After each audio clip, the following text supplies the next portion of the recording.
We've been told that a lot of students are like, I have all these things to go to and all these different places, and I don't have a place to do my transactional things. Where do I do a service request? Where do I do check the laundry work so I can know if my laundry is done?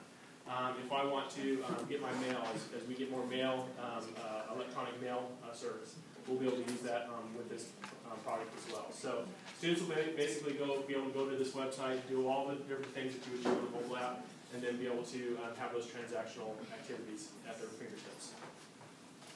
One of the things that we're also very proud of is that we were in partnership with EOP and Guardian Scholar Program to work with the San Diego Housing Commission to find a HUD grant that essentially is providing $1 million a year to subsidize the Guardian Scholars. So about 100 Guardian Scholars are going to get a housing subsidy to help them live on campus, and we've been part of that program from the beginning.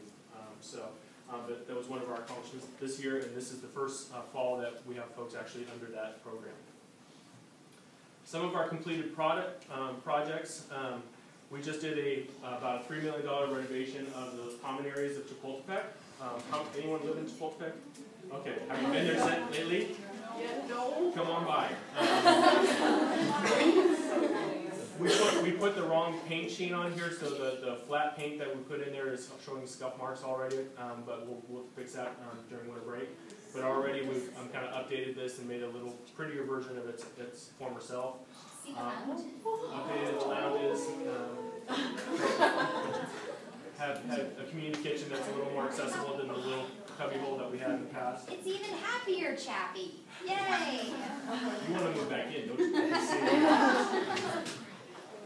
We all know about Zura Hall, $53 million renovation with that facility. I'm very excited about that project.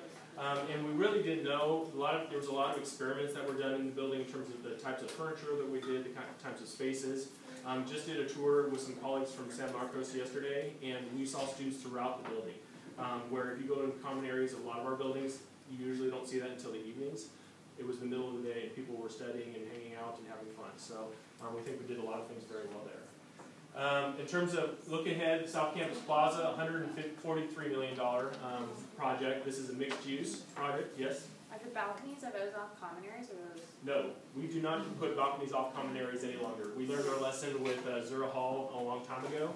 So all balconies are dedicated to individuals, and we know who they are. So most of the folks in this quadrant are going to be staff or student leaders.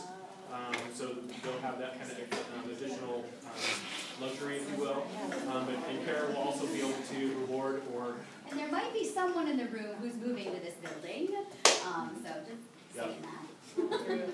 So building 1 and building 2 are the mixed use. So we have retail on the bottom floor and residential on the second floor to the 6th floor.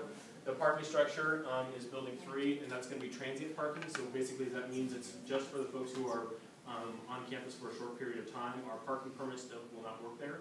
It'll be like a $5 an hour permit. If you buy something at Trader Joe's, which will be right about here, then they'll validate your parking. If you do something at Broken Yoke, which will be about here, they may also do that. And then Eureka, which will be up here, they potentially will validate as well. And then we just signed a lease with Verizon, so they'll have a cellular resale store. You're one of the first to know about that.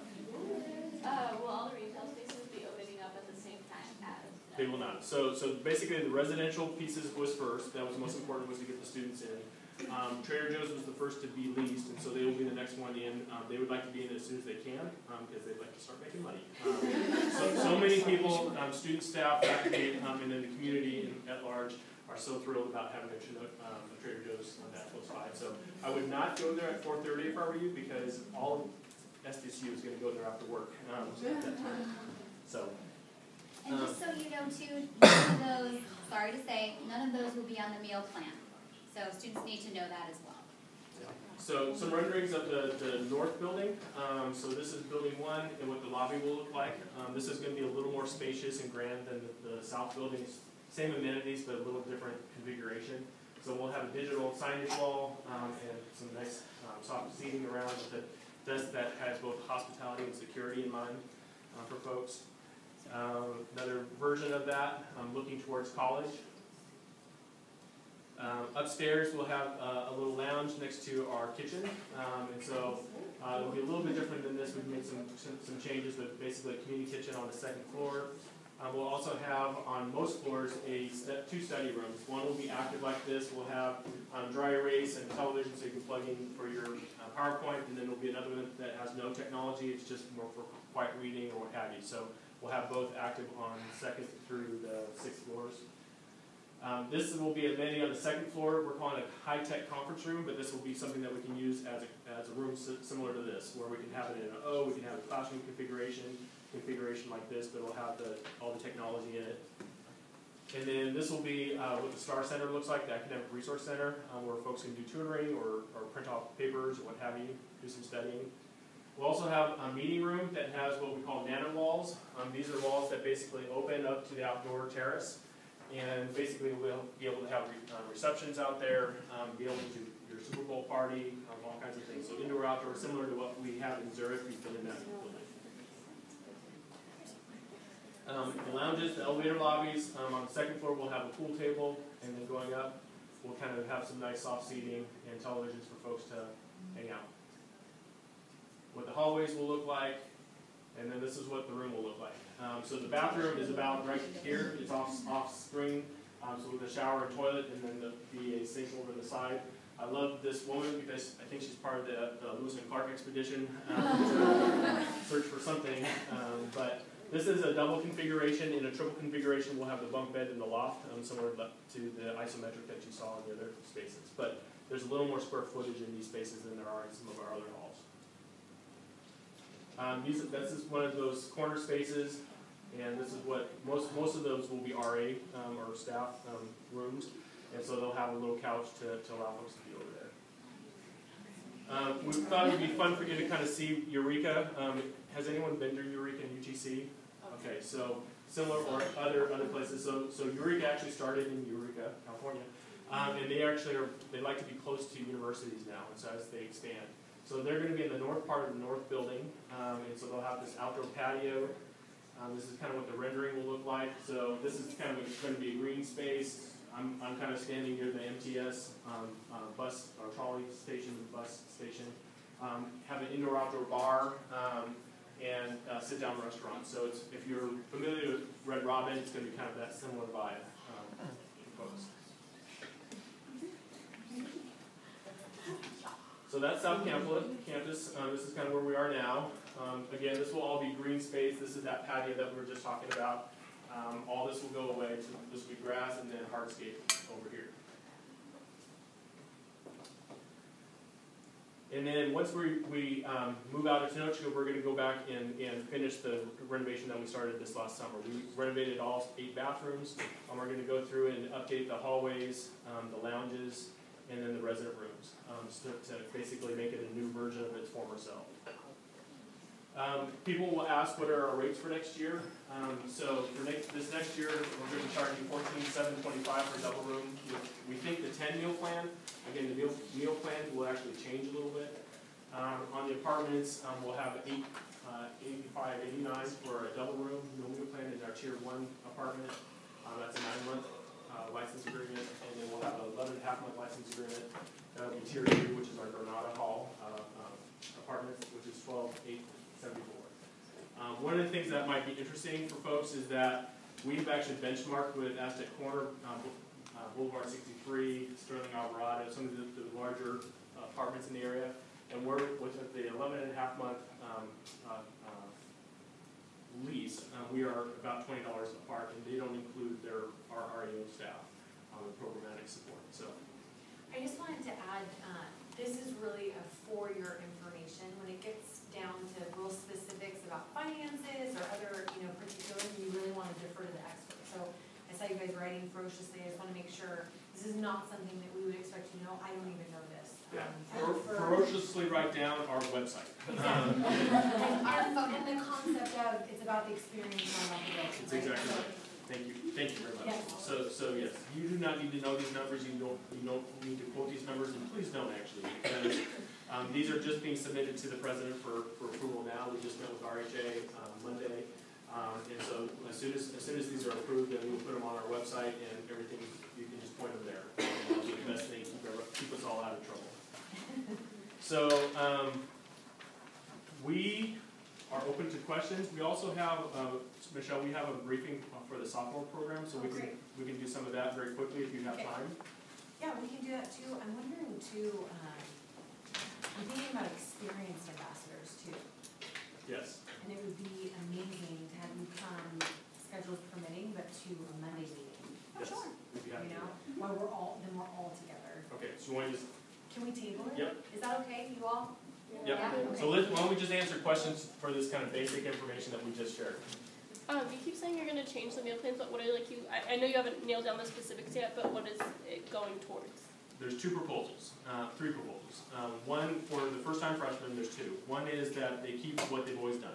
So you have the 10, Flex 5, Flex 7, and Meals Plus.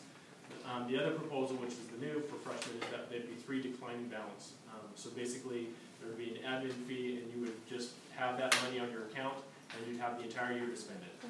So we've put an allotment during fall semester, another allotment on spring semester, but instead of where some of the meal plans you use it or lose it per week, this would be something where you would use it or lose it at the end of the year. So all your money would basically transfer over.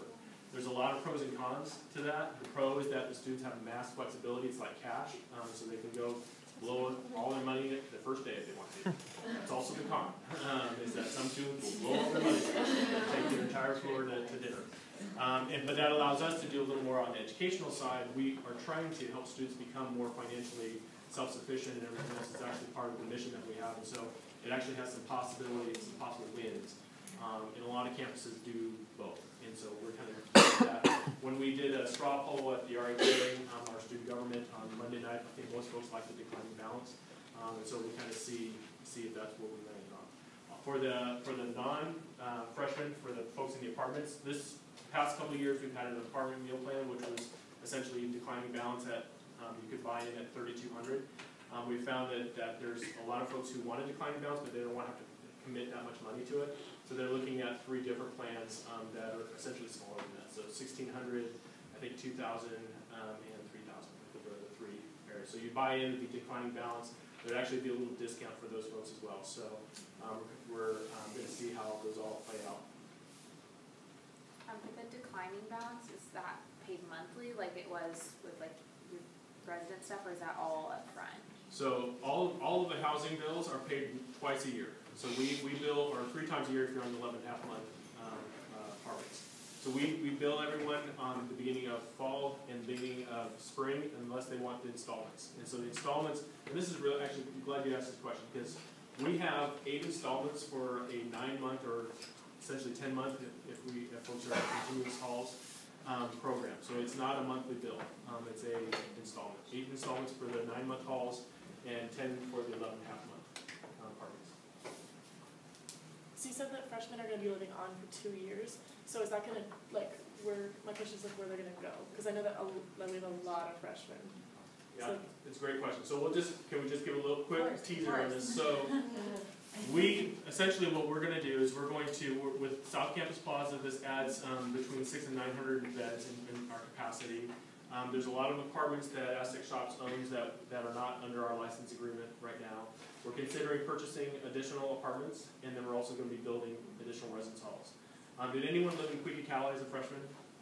Okay, so Quikicali as a freshman hall is really not ideal. It's a place where many times our freshmen struggle to connect, because you connect with folks within the suite, but you don't necessarily connect with folks on the floor unless you are really ambitious and outgoing. And so we have found that through kind of years, and really when the building was built, I'm sure that's what was thought that it would be a sophomore above building. So that's one of the buildings that we will probably reduce the freshman capacity or density, and then have more sophomores or others in there. South Campus Plaza will eventually probably be all upper division folks. It will be next year, one of the 2 towers will be non-freshmen, and so that'll probably migrate that way. So the hall that we're going to be building is probably a freshman hall. So it'll be more the traditional type of housing where you have a hall, bath, restroom down the hallway, so it doesn't have quite that privacy piece. What we have found is that freshmen want privacy, but what they need is community. What they need is engagement.